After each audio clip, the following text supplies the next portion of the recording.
How to hide photos with Face ID on iPhone. Hey everyone, welcome back to the channel. If you are new here, don't forget to hit the subscribe button and turn on the notification bell to not miss any updates. So, do you want to hide your photos and protect your privacy? Then I'll teach you how to. Let's dive right in. Open up your Photos app and then find the photo that you want to hide, and then you'll find three dots on the top right corner of the screen. Tap on it and there you'll find the hide option. Tap on it and then tap on hide photo.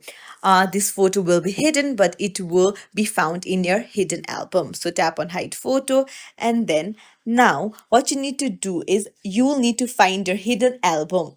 That will require Face ID to open it up. So come back.